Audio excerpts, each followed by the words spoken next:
Sí, al día de ayer vimos la vida de un personaje, ¿verdad? En el cual se omite su nombre, el cojo, que había nacido así y que, bueno, Dios hizo un milagro y pudo él caminar. Hoy vamos a ver otra historia de otro personaje de la Biblia muy conocido, ¿no? Y algunas veces, pues también, ¿no?, la literatura pagana ha tratado de ensuciar, ¿no?, de acuerdo a lo que la Biblia nos dice, en la condición de esta mujer, pues tratar de decir que nuestro Señor alguna vez quizá pudo haber tenido algo con esta mujer, ¿no? Y hoy vamos a ver la historia, ¿sí?, de la mujer adúltera. Ajá. Que dicen que es María Magdalena, pero haciendo un estudio, ¿verdad?, conciso, pues no, puede ser que haya sido otra mujer, ¿verdad?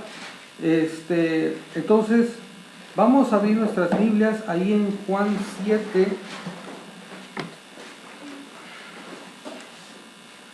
Sí, Juan 7, 53.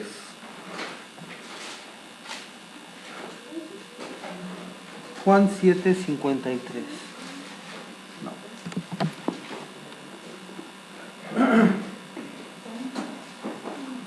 ¿Juan? ¿Sí? Juan 53. 7, 53.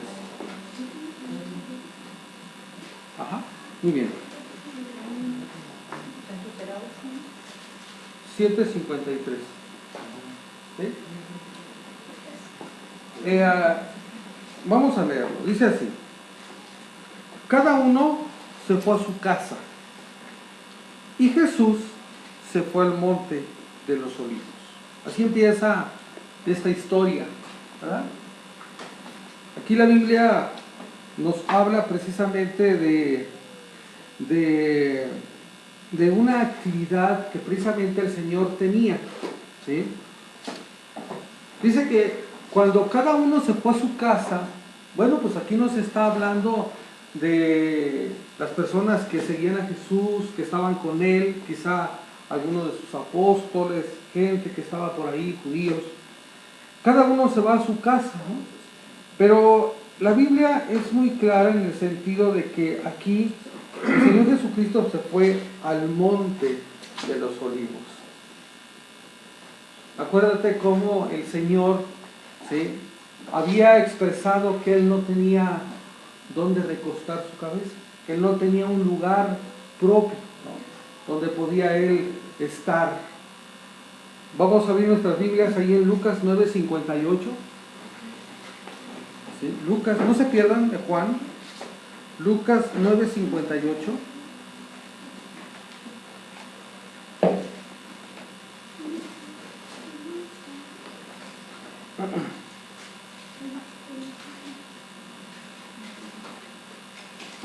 Vamos a leer desde el 57. Lucas 9:57. Dice: yendo ellos, uno le dijo en el camino: Señor, te seguiré a donde quiera que vayas. Y le dijo Jesús: las zorras tienen guaridas y las aves de los cielos nidos, mas el Hijo del Hombre no tiene dónde recostar la cabeza. El Señor aquí, en esta historia de la mujer adúltera, pues nos está hablando de que precisamente el lugar a donde el Señor se iba era al monte de los olivos, ¿sí? Quizá ahí todavía no tenía un hogar, no tenía dónde ir, ¿verdad? E iba al monte de los olivos mientras que los demás iban a su casa. Y sabemos, ¿verdad? Lucas 9:58. Y sabemos, ¿verdad?, que nuestro Señor, bueno, pues tenía una actividad, hacía algo recurrentemente, ¿y qué era? Buscar a Dios Padre en oración, ¿sí? Buscar a Dios, y continuamente estaba buscando el poder de su Padre para que fuera lleno él y poder entrar a las actividades que comúnmente él tenía, ¿sí? Luego ya dice el versículo número 2, 8:2, dice: y por la mañana volvió al templo, y todo el pueblo vino a él, y sentado él les enseñaba, ¿sí? El Señor tenía dentro de sus actividades también, iba al templo, como ayer lo vimos, ¿sí? El Señor iba al templo, era el lugar donde Él, por lo general en Jerusalén, predicaba, ¿sí? La palabra de Dios, hablaba, y mucha gente, bueno, pues ya para esa fecha, nos dice la Biblia, que Él era ya famoso, ¿sí? Ya su nombre ya era muy reconocido, ¿no? Y ya sabían de quién se trataba cuando hablaban de Jesús. Entonces dice que una vez que él fue al monte de los olivos, estuvo orando, por la mañana vuelve al templo, todo el pueblo viene a él, mucha gente, y sentado él les enseñaba. ¿Qué les enseñaba? En contexto, vamos a irnos más para atrás, ¿sí? Porque vamos a ver cuál era el tema que el Señor estaba tocando en ese momento. Vámonos ahí atrásito, vamos a leer Juan 7, 24.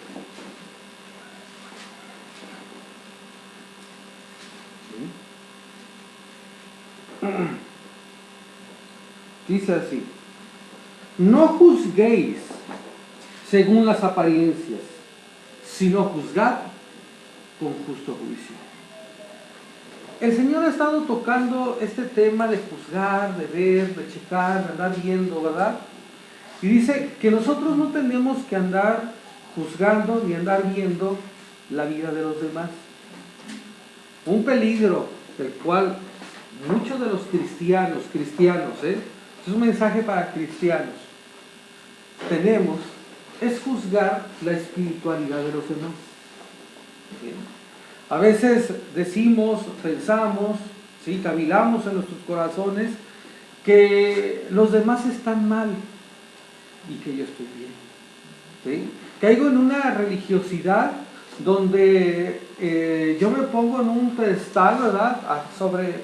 sobre los demás, y empiezo a ver a los demás, espiritualmente hablando, por debajo de mí, ¿sí? Esta era una característica muy común de los fariseos. Ellos decían que ellos, como guardaban la ley, como hacían muchísimas cosas, pasaban largas horas en oración, daban ofrenda y no sé qué tanto hacían. Bueno, a los gentiles o a judíos que no practicaban rutinariamente esto, pues los menospreciaban, ¿sí? Los menospreciaban. Los fariseos eran unas personas que guardaban la ley, pero la guardaban de una manera religiosa, ¿sí? ¿Y a qué me refiero de una manera religiosa? Que ellos imponían cargas, dice la Biblia, que después ellos ni aún las llevaban, ¿sí? A los mismos mandamientos, ¿sí? Los mismos mandamientos, la ley que estaba escrita, la Torá o Pentateuco, como quieras llamarle, ellos habían cercado todos los mandamientos, de tal manera que ponían mandamiento sobre mandamiento, ¿sí? ¿Para qué? Para no, según ellos, faltar al mandamiento, ¿sí? Tenían que lavarse las manos no sé cuántas veces, tenían que, por ejemplo, en el día de reposo, no podían escupir, no podían hacer cosas, o sea, ¿por qué? Porque según ellos era trabajo y estaba prohibido trabajar, ¿no? Entonces, eso no estaba escrito en la Biblia, pero ellos habían, a través de la ley oral, ¿sí? Por medio de bueno, ahorita ya se escribió, ¿sí? Que después se convirtió en la Mishnah o el Talmud, ellos escribieron todas estas leyes orales, que en los tiempos de Jesús eran más importantes, ojo con lo que voy a decir, más importantes que la misma Biblia, ¿sí? Ellos decían que la ley, ¿sí?, la ley oral era más importante porque era una ley en la cual el Señor se le acercó a Moisés y le dijo en el monte Sinaí: esto te lo voy a decir a ti, esto no lo escribas, pero tú lo vas a transmitir, lo vas a transmitir, lo vas a transmitir. Esto nada más va a quedar aquí entre nos, ¿no?, según ellos. Y esa ley oral se fue transmitiendo, de tal modo que en los tiempos de Jesús más prevalecía la ley oral, que en aquel tiempo los que habían establecido y que eran figuras de la ley oral era Shammai, ¿sí?, y Gilel, que eran dos líderes religiosos en aquel tiempo. De hecho, ellos habían establecido que ellos no podían hablarle a los gentiles. Por eso es que Pedro no quería a los gentiles. Cuando el Señor lo manda a predicar a los gentiles, Pedro dice: Señor, pero ¿cómo? ¿Cómo voy a ir yo a predicarle a los gentiles? ¿Sí? Entonces, estamos en un tiempo donde los fariseos, ¿sí?, eran sumamente religiosos, ¿sí?, sumamente religiosos. Ajá. Entonces el Señor les dice: no juzguen, no juzguen. Y es que lo que viene, vamos a empezar a ver nosotros que todo esto de juzgar, estaban juzgando mal. Pero no porque no porque el Señor sea el abuelito viejito que te hace pasar al nieto todo lo que hace. Ay, no te preocupes, mi amorcito, ¿no? No. Sino que vamos a ver que lo que hace nuestro Señor Jesucristo es voltearles la moneda por estar juzgando mal. ¿Y cuándo es cuando juzgo mal? No porque esté bien lo que está haciendo la otra persona, sino que yo me considero mejor que la otra persona. ¿Sí? Dice así: estaba sentado, les estaba enseñando, seguramente estaba hablando, no juzguéis, etc. Dice: entonces los escribas y fariseos, que eran los grupos cristianos en aquel entonces, bueno, los grupos religiosos en aquel entonces, dice que le trajeron a una mujer sorprendida en adulterio y poniéndola en medio le dijeron: Maestro, esta mujer ha sido sorprendida en el acto mismo del adulterio. ¿Quiénes llegaron con la mujer? Los escribas y los fariseos.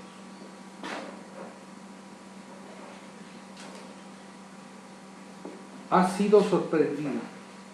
Bueno, aquí llama algo la atención. ¿Por qué nada más a ella la llevan? ¿Dónde está con quien estaba? ¿Sí?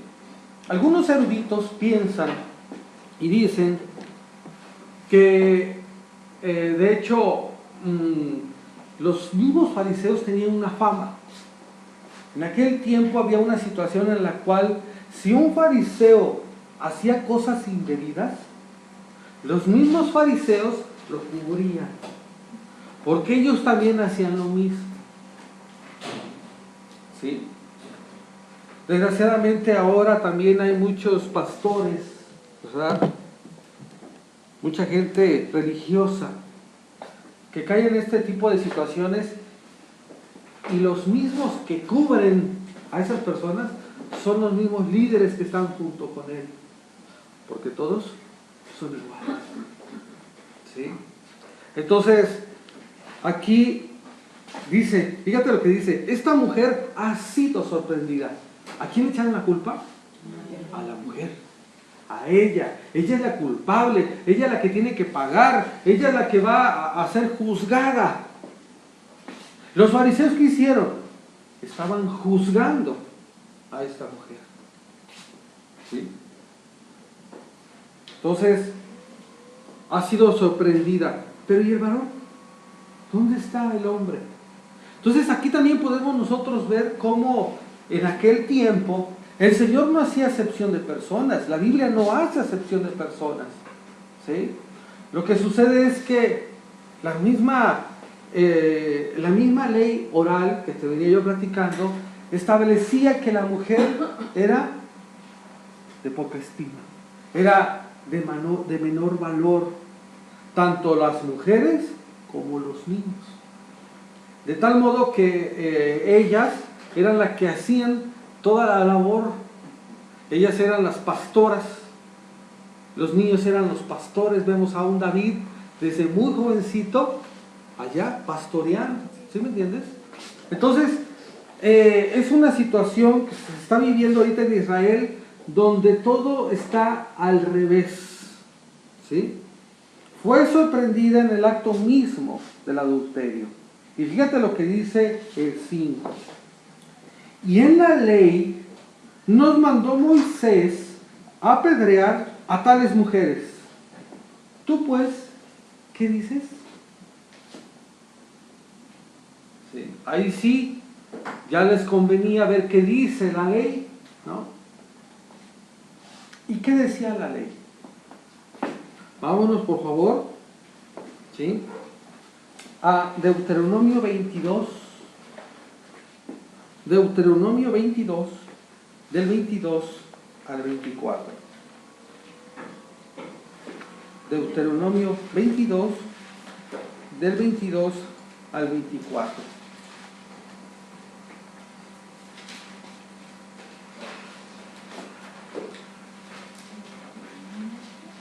Deuteronomio 22, del 22 al 24. ¿Sí? ¿Cómo dice Lulu?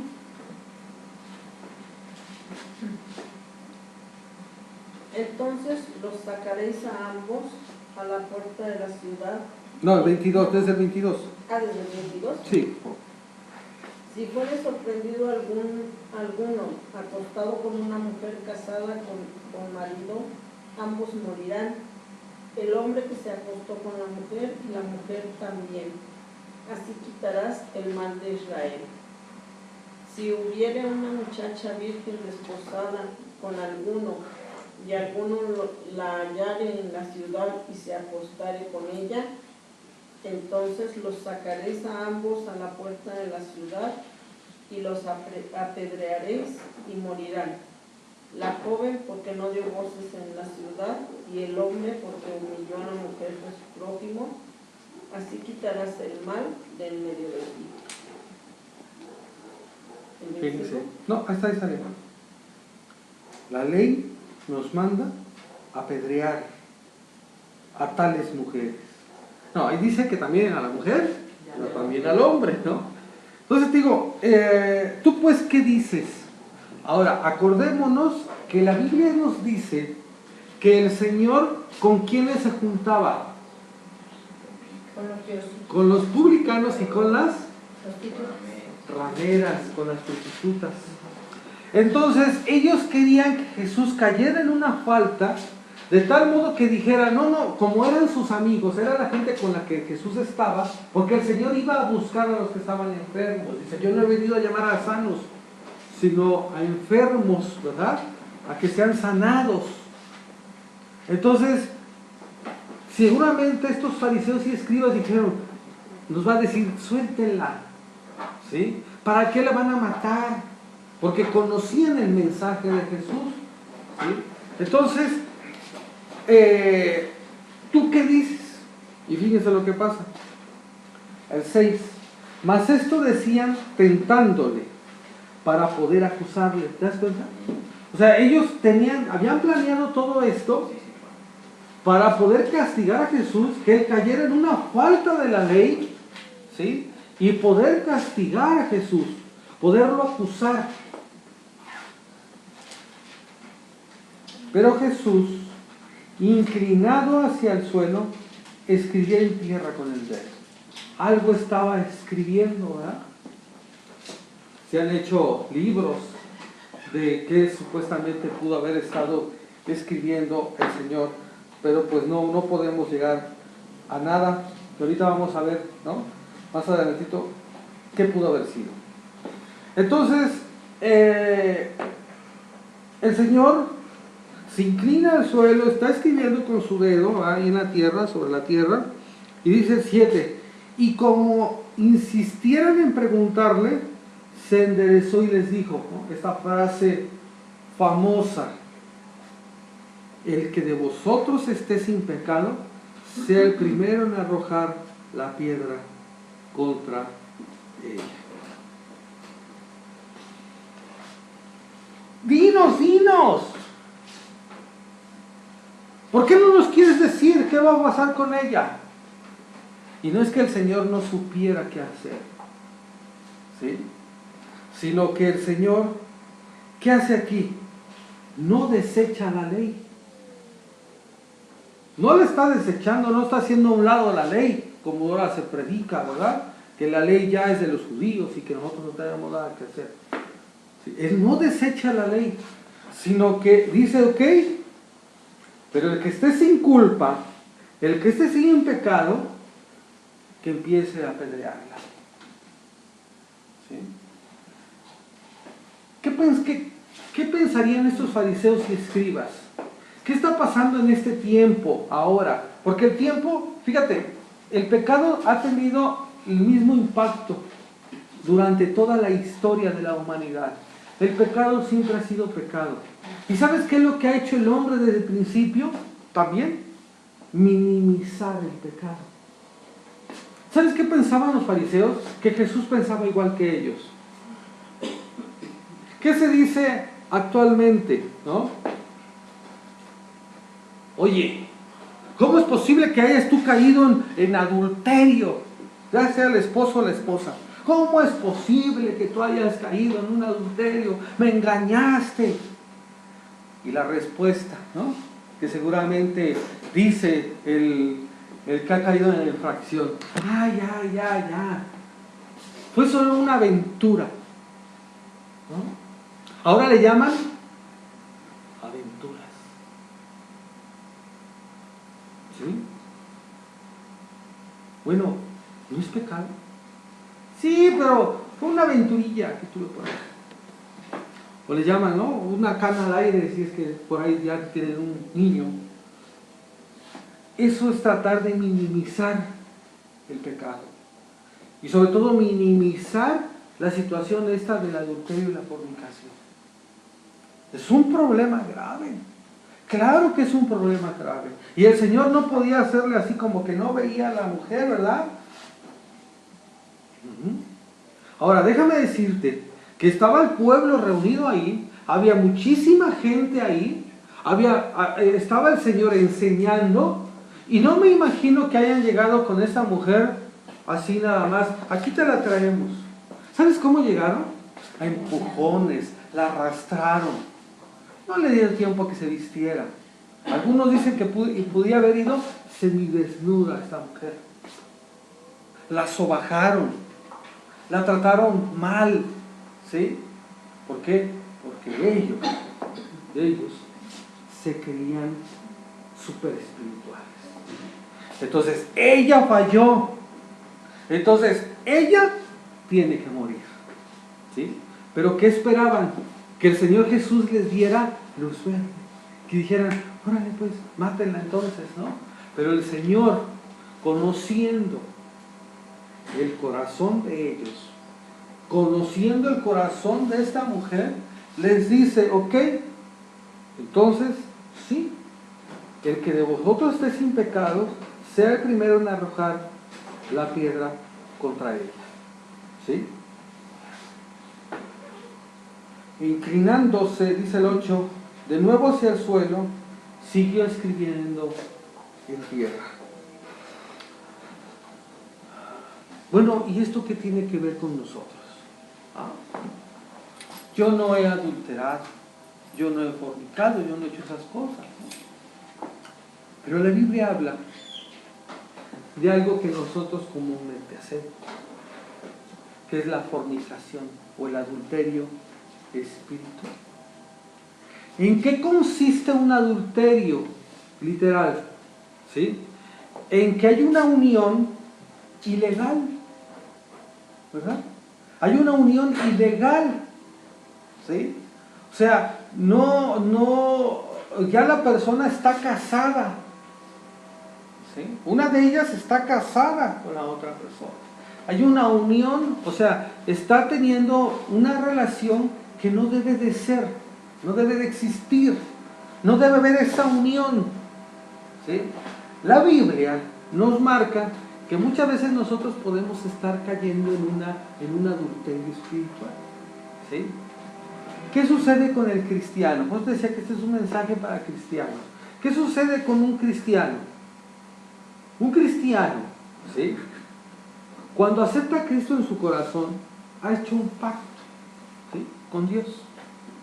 Le ha confesado, le ha pedido perdón a Dios y en un sentido, ¿sí?, ha adquirido, viene a ser la esposa del Cordero, dice ahí, ¿sí? La iglesia, que no se refiere a un templo o algo así, sino la iglesia en general, los creyentes, ¿sí?, cada uno de nosotros somos la esposa del Cordero, las cuales, bueno, hay un matrimonio, ¿verdad?, que se va a dar en un futuro, pero nosotros somos la esposa, somos la novia. ¿De quién? Del Cordero de Dios. Pero ¿qué hacemos comúnmente? ¿Vivimos fieles a Cristo? ¿Somos fieles a Dios? No, porque nosotros empezamos a pecar. Empezamos a voltear hacia el mundo, empezamos a voltear hacia donde no tenemos que voltear, empezamos a codiciar lo que no tenemos que codiciar, ¿sí? ¿Y qué sucede? Entramos en un adulterio espiritual.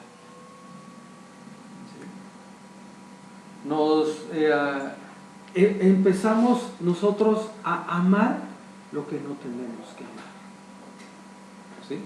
Vamos a abrir nuestras Biblias, por favor, ahí en Primera de Juan.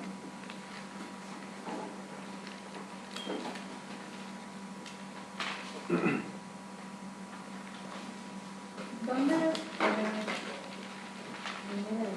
Primera de Juan 2:15. Primera de Juan 2:15.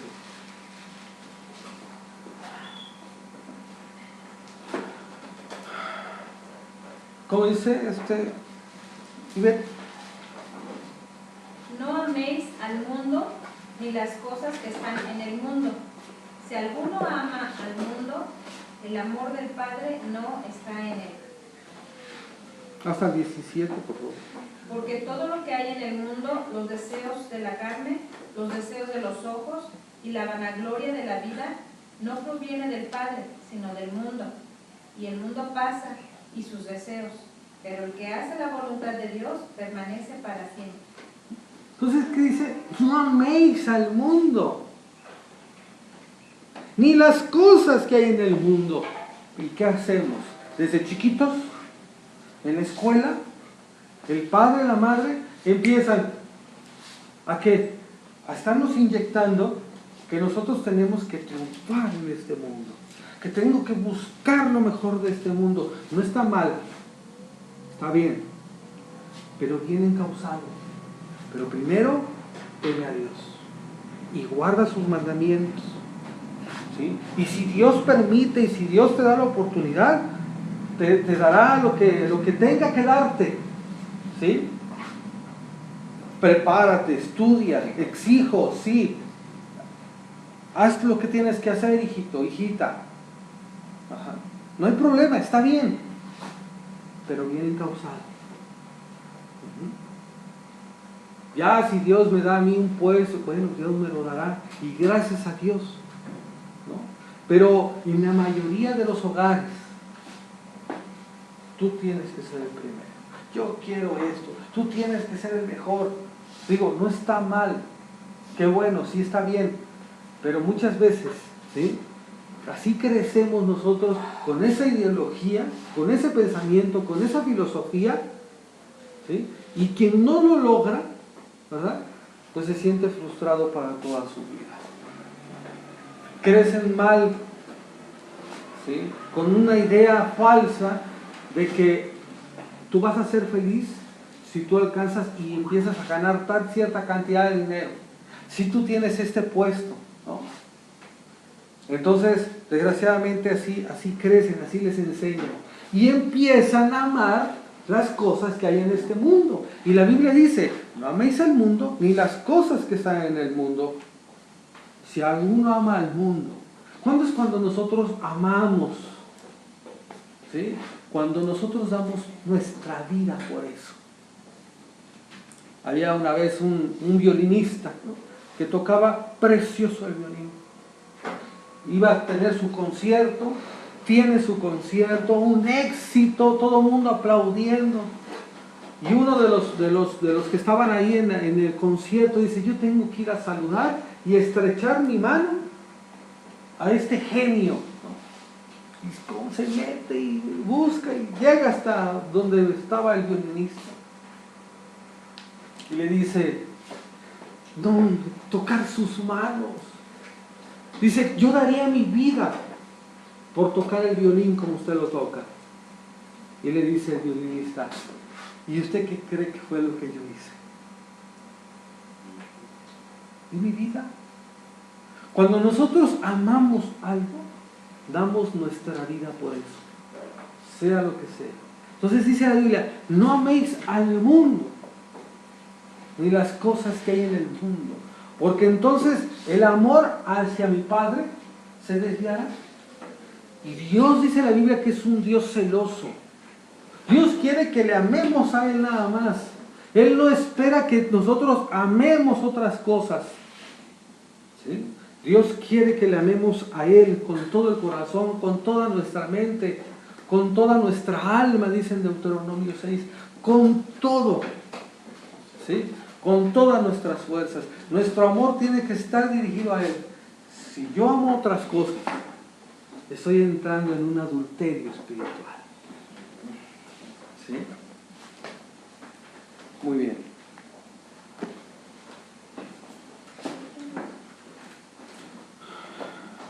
Dice el 9. Pero ellos, ¿sí?, los fariseos y los escribas, dice, al oír esto, acusados por su conciencia, salían a uno, comenzando desde los más viejos hasta los postreros, y quedó solo Jesús y la mujer que estaba en medio. Fíjate si el Señor no conocía perfectamente lo que había en el corazón de estos fariseos. ¿Sabes qué? El Señor estaba agachado, dice primeramente, estaba agachado, inclinado al suelo, algo estaba escribiendo, y insistían en preguntarle. Y dice que entonces Él se endereza. ¿Y sabes qué seguramente vio el Señor en los fariseos y en los escribas? ¿Qué crees que vio? ¿Dónde?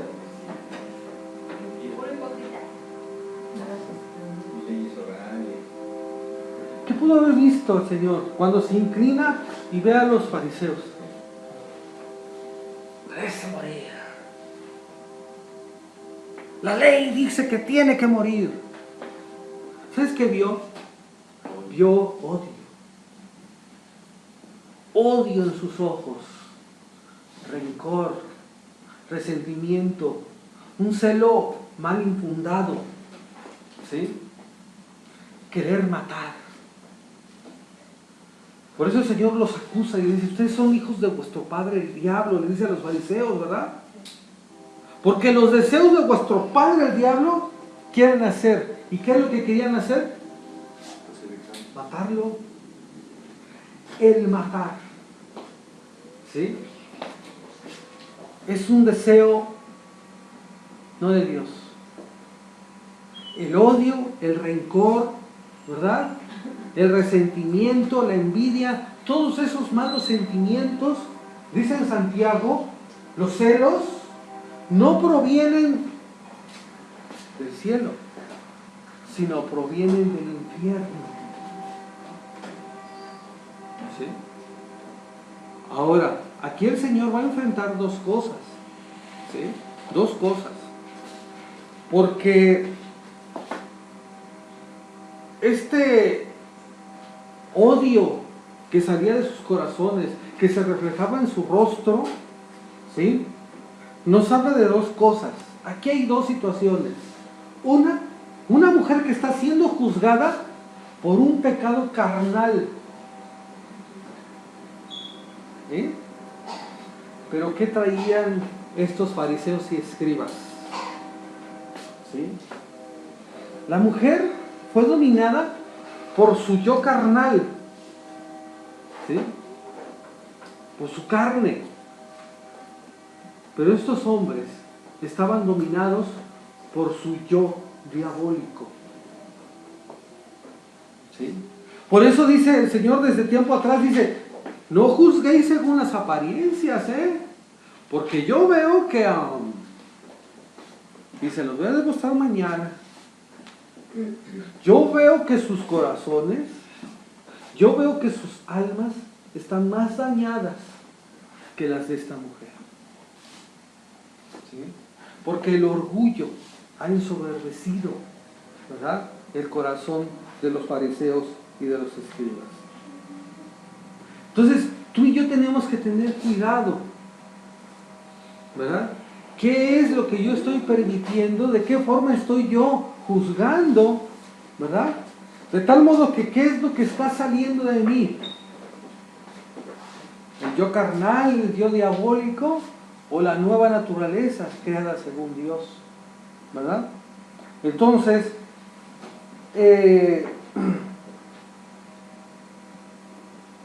decía alguien, si los pensamientos interiores de un hombre estuvieran escritos en su mente, en su frente, no se quitaría el sombrero.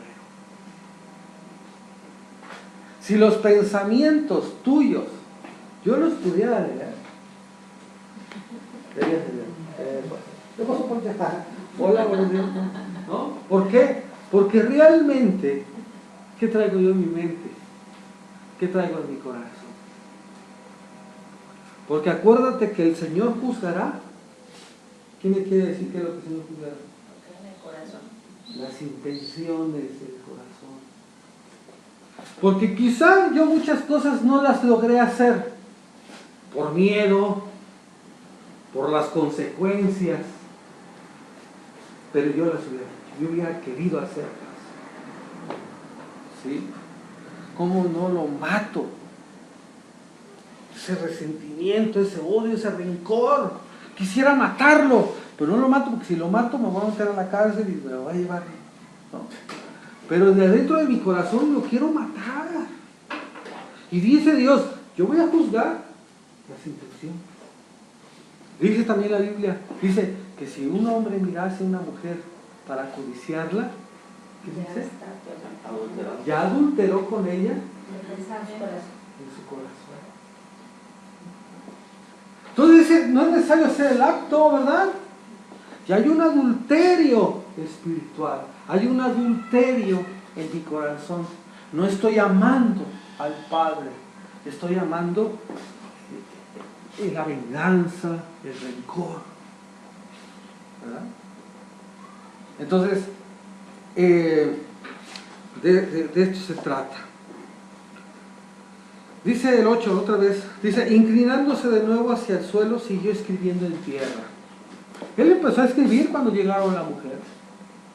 Se endereza, dice, habla y nuevamente se inclina y sigue escribiendo en tierra. ¿Qué pudo haber estado escribiendo el Señor? ¿No? ¿Qué pudo haber estado? En Jeremías nos habla de que el Señor acusa, ¿sí?, de religiosidad, dice, y lo escribirá en el suelo, dice Jeremías. Pero yo quiero que nos vayamos a otro evento. Vete al Antiguo Testamento. Acuérdate que el Antiguo Testamento nos da la pauta todo que está en el Nuevo. ¿Sí? No podemos dejar de pensar en el Antiguo Testamento. Vete a una escena rápido, donde tú veas, ¿sí?, que el Señor Dios está escribiendo con el dedo. A ver, ¿a dónde te lleva? Ahí es Una pelea. descendiente de Nabucodonosor. Exacto. ¿Sí? Vámonos al libro de Daniel. ¿Sí? Daniel 5.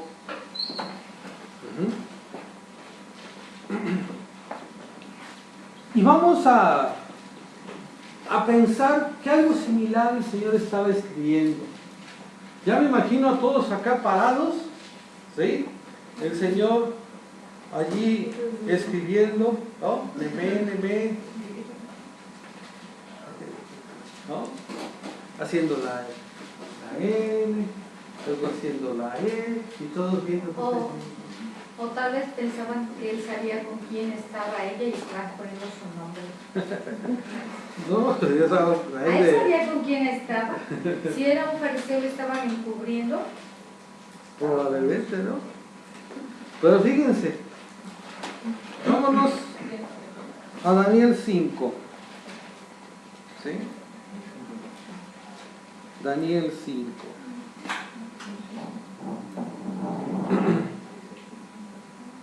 Dice así, desde el versículo 1.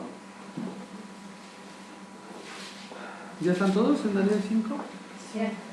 Dice, el rey Belsasar, ¿sí? Belsasar era hijo de Nabucodonosor, él hereda el reino.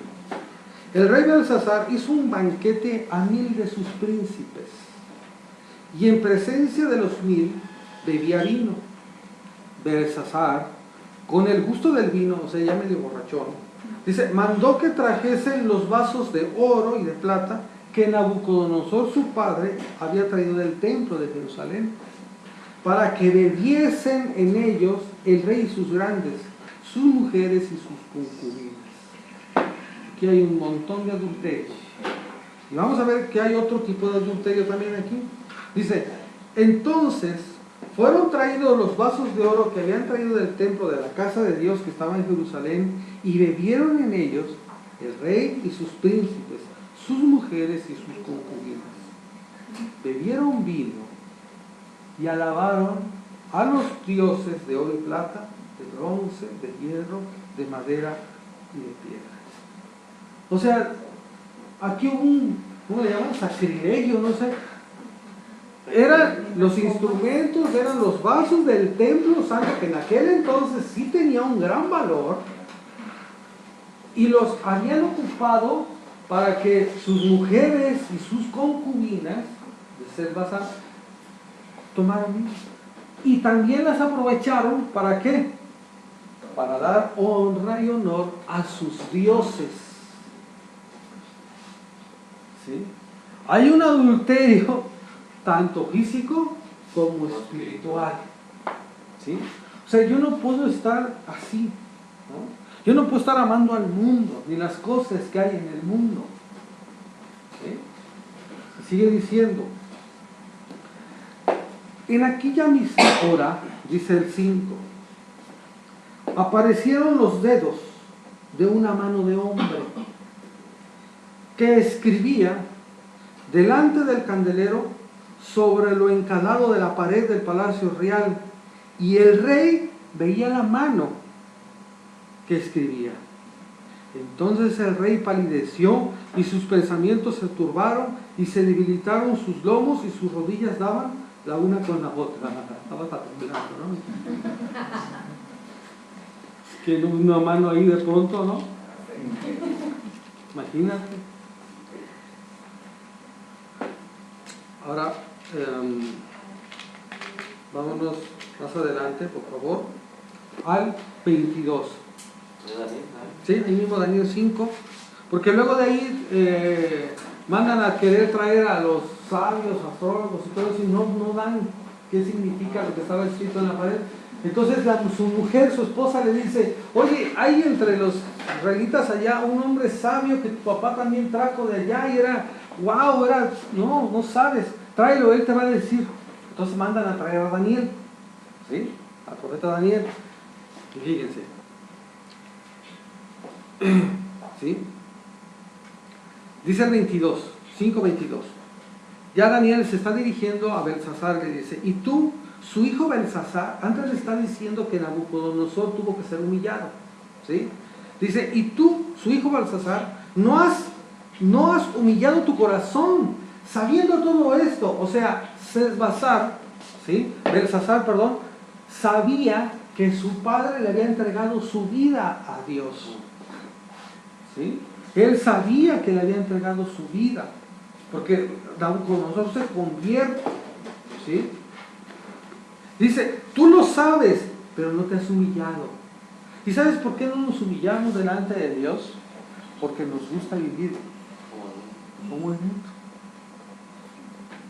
Nos gusta hacer las mismas cosas que el mundo hace. Ah, si todo el mundo lo hace, yo también, ¿no?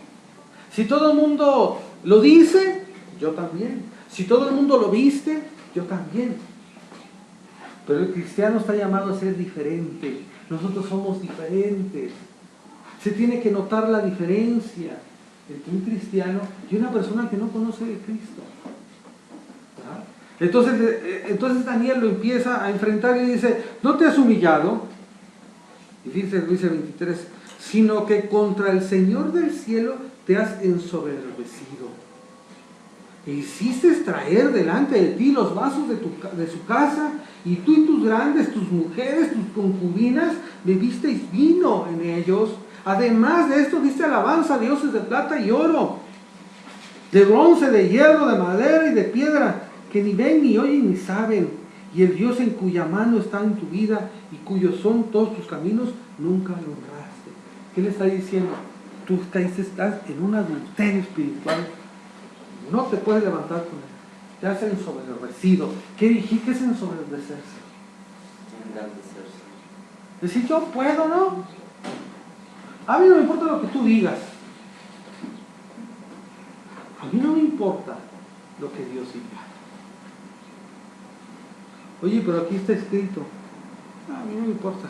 Eso tú lo dices. Ese libro, quién sabe quién lo escribió. ¿Sí o no? Nos ensoberbecemos. ¿Y contra quién? Contra Dios. ¿Y quiénes somos? Para sentirnos más que Dios, más sabios que Dios. Es que Dios no sabe. ¿Sí? 5:24 de Daniel. Entonces, de su presencia fue enviada la mano que trazó esta escritura. Y la escritura que trazó es esta: Mené, Mené, Tekel, Uparsin. Y esta es la interpretación del asunto. Mené contó Dios su reino y le ha puesto fin. 2 veces, de tal modo que se reafirma. Dios contó Dios tu reino. O sea, ¿sabes qué? Hasta aquí va a llegar tu reinado. ¿Sí? Y lo ha dicho 2 veces porque está confirmado. Dios va a quitar tu reino, Belsasar. Tekel, pasado ha sido en balanza y fuiste hallado falto. Oh, pasado ha sido en balanza. ¿Y qué pasó acá con la mujer adúltera? ¿Qué hizo Jesús? ¿Sabes qué hizo? Los pasó en balanza. A todos los fariseos, a todos los escribas. Y les dijo, ustedes han sido pasados en balanza y han sido hallados faltos. ¿Sí? Porque el corazón, porque Jesús sabía lo que había en el corazón de los fariseos, de los escribas y de la mujer adúltera. Y dice aquí, Pérez, tu reino ha sido roto ya y dado a los medos y a los persas. Entonces mandó Belsasar vestir a Daniel de púrpura y poner en su cuello un collar de oro que jamás se lo puso Daniel, porque Daniel le dijo, yo no quiero nada de eso. Antes, dice, y proclamar que era el tercer señor del reino. Pero eso no lo buscaba Daniel. Fíjate, y la misma noche, fue muerto Belsasar, rey de los caldeos. Ese mismo día murió, y entonces viene al control del imperio Darío el Medo, ¿verdad? Toma el reino, dice, siendo de 62 años. Ahí viene la siguiente, Darío, ¿te acuerdas? Bueno. Entonces, el Señor, nos regresamos a San Juan, está de nuevo hacia el suelo y escribiendo en tierra, ¿no? Dice el 9, pero ellos, al oír esto, acusados por su conciencia, algo estaba escribiendo el Señor que los acusa en su conciencia. Ustedes también son faltos, han sido hallados en balanza y son faltos también. Y entonces dice que desde el más grande, ¿sí?, desde el más viejo hasta los más jóvenes, se empezaron a ir.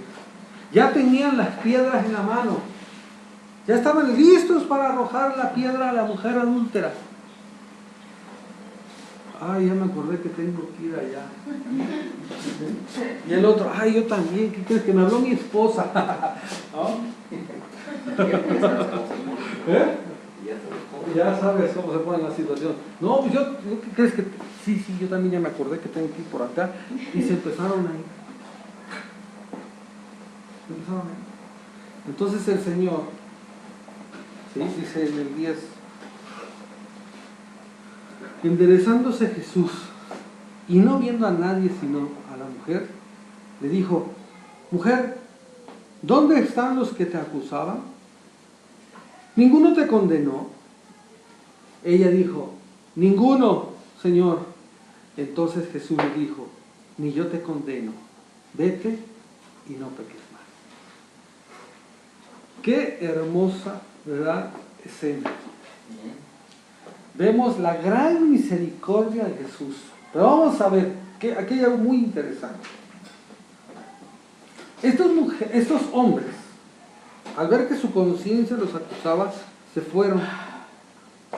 Su misma maldad los había descalificado para servir.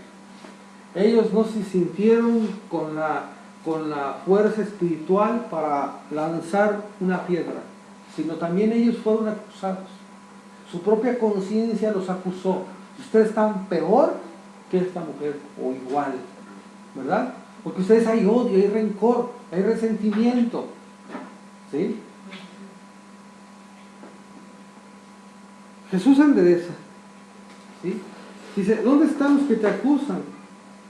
Y le hace una pregunta y dice, ¿ninguno te condenó? Cuando ellos estaban dispuestos a apedrearla, ¿verdad?, a condenarla, a señalarla. Nadie te condena, pero el único que podía condenarla, ¿quién era? Él. Él podía condenarla, pero dice, ninguno, Señor. Entonces Jesús le dijo, ni yo te condeno. Ni yo te condeno. Entonces, solamente Él podía condenar a esta mujer. Pero fíjate lo que ella dice, ninguno, Señor. Se dirige a Él como Señor. Ahora, ¿por qué no la condenó?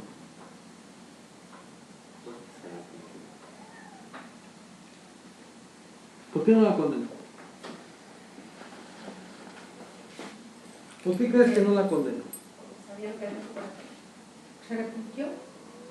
Por ahí va. Porque lo reconoce él. Al decir que Señor. Sí, pero hay algo más ahí. ¿Por qué no la condenó? ¿Sabes por qué? Ella no fue sola, al hombre no lo acusaron, por eso.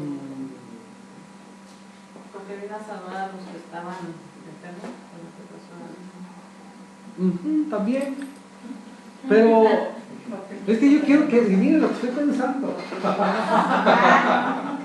Yo quiero que me digan lo que estoy pensando. Está bien. Pero ¿sabes por qué no la condenó? Porque Él ya la había perdonado. Cuando el Señor perdona, no condena. ¿Sí? Ayer, ¿no? Me decía Alex, oye, pero entonces cuando Dios ya te perdonó todo. Cuando tú aceptas a Cristo, ya Dios te perdonó tus pecados pasados, tus pecados presentes y tus pecados futuros. ¿Sí? Simplemente tienes que estar ahí, como le dijo a Pedro, ¿no? Pedro, a ver, tus pies los voy a lavar, los voy a limpiar. No, Señor, y hace los pies así, ¿no? Dice, si no te limpio no tendrás parte conmigo. Dice, no, entonces todo el cuerpo. Sí. Dice, no poco. Con tus pies es suficiente, ¿verdad?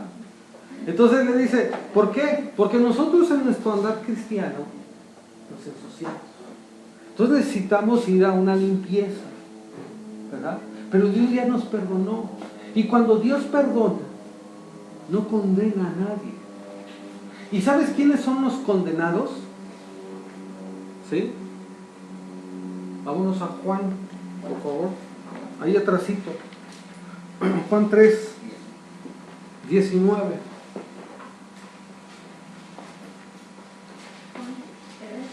Juan 3, 19.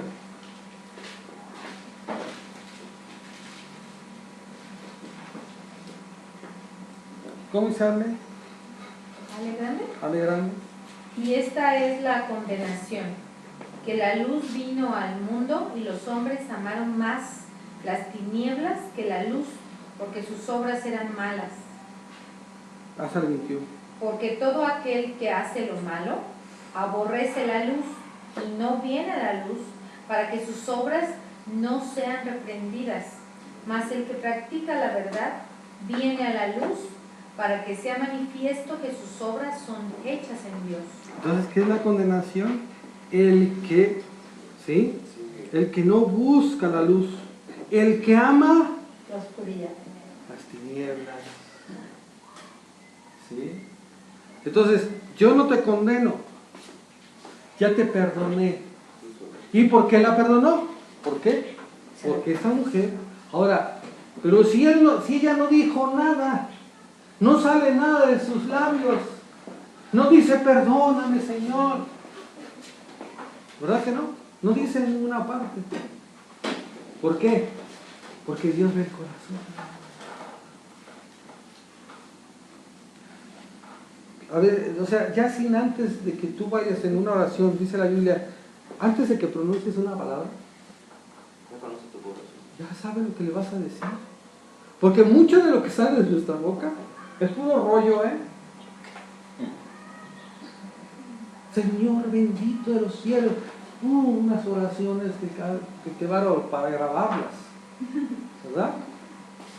Muy bonitas, eso sí, pero el corazón, ¿no? O sea, yo a veces cuando voy con Dios a pedirle que me perdone, cuando he hecho algo que no, mira, yo de veras me arrodillo, nada más me quedo así y no digo nada. Digo, Señor, ya lo sabes, perdona. Y nomás digo, perdóname, perdóname, perdóname, perdóname. Y ahí me quedo.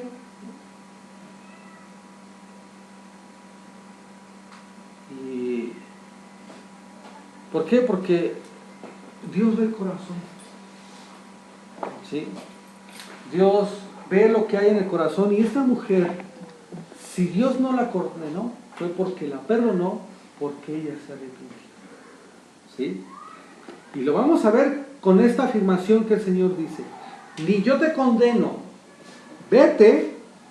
¿Y qué le dice? Y no peques más. O sea, hasta aquí, borrón y cuenta nueva. ¿Sí o no? Ya no peques más. Ya no. Has sido perdonada. ¿Sí? Hasta aquí llegó, ¿no? Entonces, le dice, y no peques más. ¿Sabes qué le está diciendo? Que ella puede cumplir ese mandamiento. ella tiene ahora el poder del Espíritu Santo para obtener la gracia para ya no pecar más. ¿Sí? El Señor, déjame decirte que no nos perdona para seguir pecando. Dios, cuando nos perdona, es para que nosotros seamos libres. Pero muchas veces, fíjense bien lo que voy a decir, muchos cristianos podemos caer en este error. Que yo voy y confieso mis pecados delante de Dios, pero ¿sabes para qué? Para calmar mi conciencia, para no sentirme tan mal yo, no porque ofendí a Dios. Muchas veces vamos con Dios y supuestamente confesamos porque yo me siento mal, pero no es porque ofendí a Dios. No estoy consciente de que yo ofendí al Señor, que yo pisoteé su sangre, que yo me ensoberbecí sobre Él, ¿sí? Sino que voy y calmo mi conciencia. ¿Sabes para qué? Para mañana seguir pecando. Y entonces ya sé la fórmula. Voy con Dios. Sí, Señor, perdóname, sí, perdóname. Pero la realidad es que me levanto de ahí y luego a seguir pecando. Y entonces, como ya me sé la fórmula, voy otra vez con Dios. No, perdóname, que no sé qué. Pero nada más estoy calmando mi conciencia. No me estoy arrepintiendo de corazón. ¿Sí? Entonces la idea es de que yo, cuando vaya yo a confesar, la palabra confesar en griego, ya lo he dicho, es hacer pacto. Señor, sí, mira, ¿y cómo se lo vas a demostrar que hay un verdadero arrepentimiento? Ya no haciéndolo. ¿Sí? Va a llegar la tentación de seguir haciéndolo, pero Dios, dame tu fuerza. Ya no quiero caer. Y cuando te duele pecar, vas por buen camino. Cuando te duele pecar, vas bien. ¿Sí? Entonces,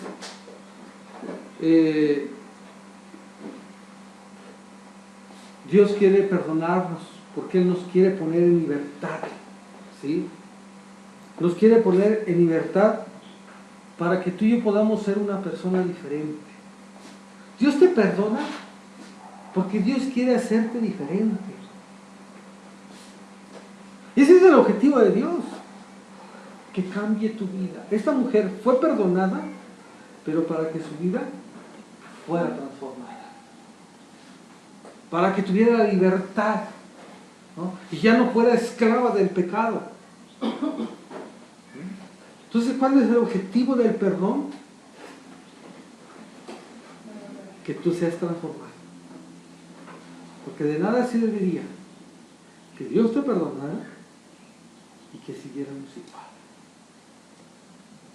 Decíamos hace rato que estábamos en la entremesa. Muchas veces nosotros no sabemos que nuestro testimonio cuenta mucho. Lo que de ti salga, cómo eres, cómo te comportas. ¿Sí? Entonces, Dios quiere perdonarnos para eso, ¿sí? Para que seamos transformados.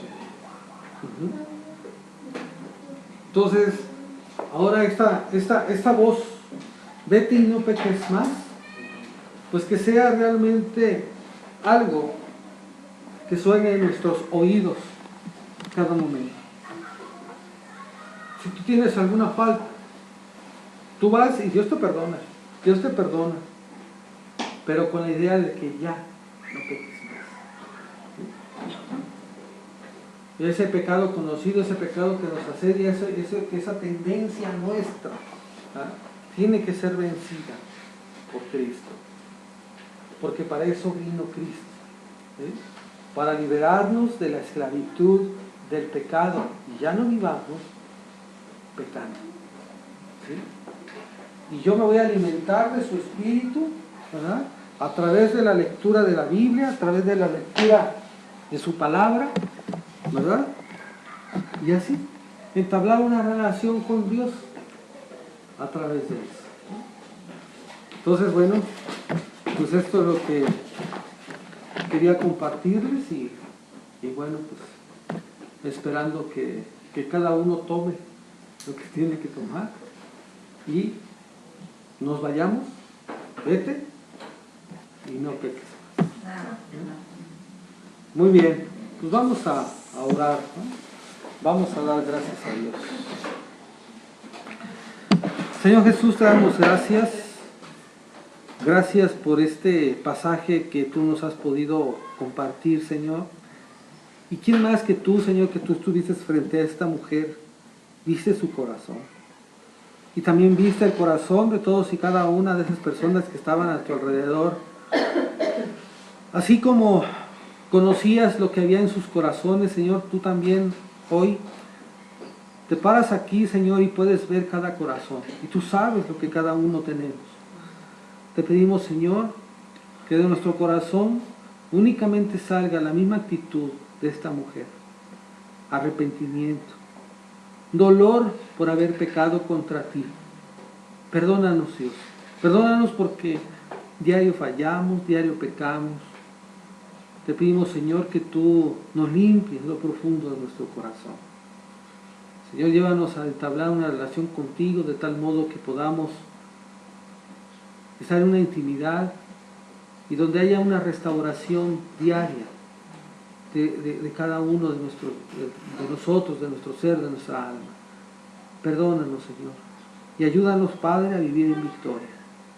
Gracias, Dios, por este momento, por este tiempo, por las dos pláticas, por habernos dado la oportunidad, Señor, de convivir, de cenar, desayunar, platicar.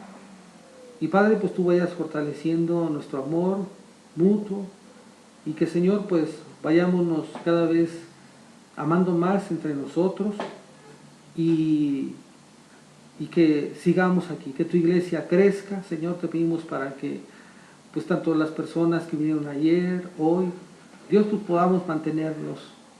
Gracias, Padre, por todo. Todo es para gloria y honra tuya, Señor, nada más. En el nombre de Cristo Jesús. Amén. Muy bien, pues gracias a Dios. Y ahora sí.